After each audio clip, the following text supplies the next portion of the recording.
Programang ito ay rated SPG, striktong patnubay at gabay ng magulang ang kailangan. Maaaring may masiselang tema, lengguwahe, karahasan, sexual, horror o droga na hindi angkop sa mga bata. Kumusta mga kaseryanatics? Welcome back muli sa ating munting channel, mga kasigabo. Grabe ang naging takbo ng episode kagabi. Mas lalong umiinit ang sitwasyon dahil sa muling pagkakasangkot nga ni Gabo sa mga taong may koneksyon sa kanyang nakaraan.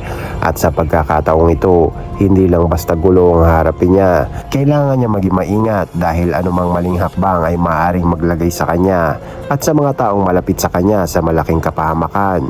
At ngayon, ikukwento natin ang pinakamahalagang nangyari sa episode. Pipiliin natin ang mga eksenang talaga may malaking epekto sa susunod na kabanata ng buhay ni Gabo.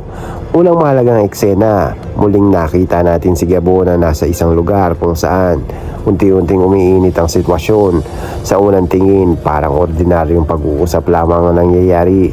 Pero habang tumatagal ang eksena, makikita na may taong may sariling agenda at hindi basta-basta pagkakatiwalaan. At dito natin makikita ang malaking pagkakaiba ni Gabo ngayon. Hindi na siya yung dating taong basta nasusugod kapag galit. Mas pinag-iisipan na nga niya ang bawat kilos. Pero bakit ganoon siya kaingat? May mga pagkakataong hindi nga talaga maiwasan ng konfrontasyon. At dito na nagsimula ang tensyon. Habang nag-uusap ang grupo, biglang naging mainit ang sitwasyon. May mga taong tila naghahanap ng gulo at hindi nagtagal ay napilitan na nga si Gabo na harapin ang mga ito. Hindi na kailangan ng mahabang salita. Isang tinginan lang, ramdam na agad na may sasabog na tensyon at nang tuluyan na magkaroon ng konfrontasyon. Mabilis na nga na kumilos si Gabo. Makikita natin dito na kahit marami siyang pinagdaanan, di pa rin mawawala ang tapang niya kapag kinakailangan niyang ipagtanggol ang sarili at mga taong mahalaga nga sa kanya. Pero ang mas mahalagang punto sa eksenang ito ay hindi lamang kaguluhan. May mga malalaking problema unti-unting nabubuo sa likod nito. Dahil habang abala nga si Gabo sa kanyang mga personal na problema, mayroon ding ibang mga taong gumagalaw. At posible nga mga pangyayaring ito ay konektado sa mas malaking laban na kinakaharap nga niya. Samantala, may sarili ring pinagdaraanan ng ibang tauhan. Hindi rin nagpauli ang mga eksena na nagpapakita ng ibang karakter. Sa episode, makikita natin na hindi lamang si Gabo ang may problema. May mga taong sinusubukang protektahan ang kanilang pamilya, habang ang iba naman ay kinakailangan gumawa nga ng mahirap na desisyon. At dito na nagiging mas komplikado ang sitwasyon.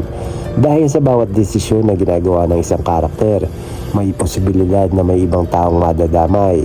Kaya habang iniisip ng ilan na simpleng problema lamang ang kanilang kinakaharap, unti-unti itong lumalaki at kapag tuluyan na nga nagsama-sama ang lahat ng problema, mas malaking kaguluhan ang maaaring mangyari. Sa pagtatapos nga ng episode, malinaw na hindi pa tapos ang problema ni Gabo. Sa halip parang lalong lamang itong lumaki. May mga taong patuloy nga na gumagalaw sa likod ng mga pangyayari. May mga lihim na hindi nabubunyag at may mga karakter na posibleng gumawa ng desisyon upang magpabago nga sa takbo ng kwento. Kaya ang malaking tanong ngayon, hanggang saan kayang protektahan ni Gabo ang kanyang mga mahal sa buhay? At kung tuluyan na sumabog lahat ng problema sa kanyang kinakaharap, sino ang unang mapapahamak? Isa lang ang malinaw, hindi pa tapos ang laban ni Gabo.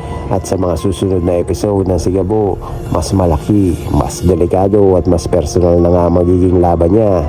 Kaya mga kasigabo, kung ayaw niyong mahuli sa mga susunod na pangyayari, abangan natin kung paano harapin nga ni Gabo ang panibagong problema at kung sino ang tuluyang kakampi o magiging kalaban.